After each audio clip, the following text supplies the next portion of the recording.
The Highlander is designed to stand alone in defense of a city or other strong point, or to provide support for a mixed-type attack.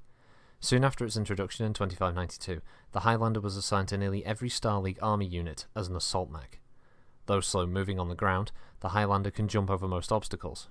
In doing so, the mech causes considerable damage to the terrain around the liftoff point. Added to the jump capability is an excellent armor package and an impressive array of weapons built around the sophisticated Gauss rifle. A multiple-purpose assault mech with a variety of capabilities, the Highlander is deadly at any range. By the time the Highlander was introduced, the battlefield tactic of death from above was well developed. Designers knew that if they gave a mech jump capability, some hotshot would attempt to use it by trying to land on another mech. For that reason, the designers provided impressively thick leg armor while strengthening the interior skeleton of the feet and lower legs to absorb the impact of landings.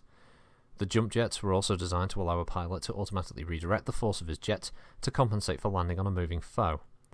A Highlander Burial is one in which a light mech is crushed and literally driven into the earth by the force of the Highlander's landing.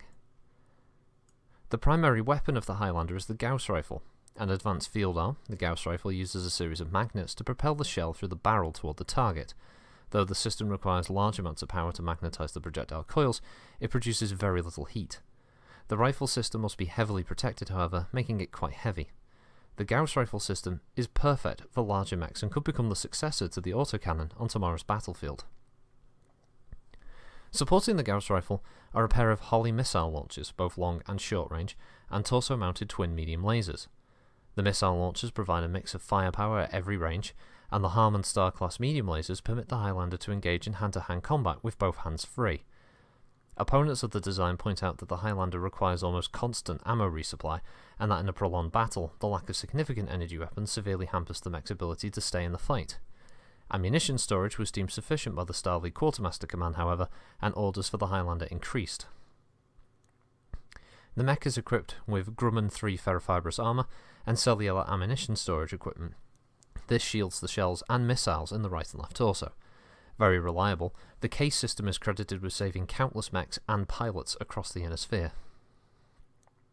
As with other Star League era designs, the Highlander would suffer the loss of technology brought on by the Succession Wars, and when Starcore's factory on Sun Hua was devastated toward the end of the Second Succession War, the original HGN-732 became virtually extinct.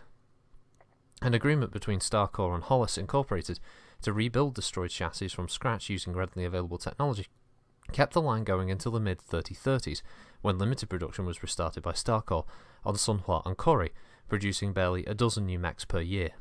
These HGN-733 Highlanders were used in small numbers by the Capellan Confederation and Lyran Commonwealth, commonly as part of lancers containing exterminators, victors, grasshoppers, and catapults.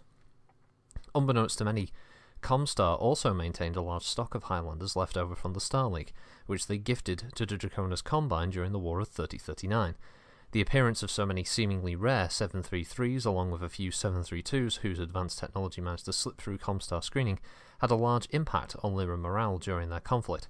Comstar would also use the design in their own military forces, the Comguard, and even during the clan invasion, a few original 732s would take to the field as part of the clan's fighting forces.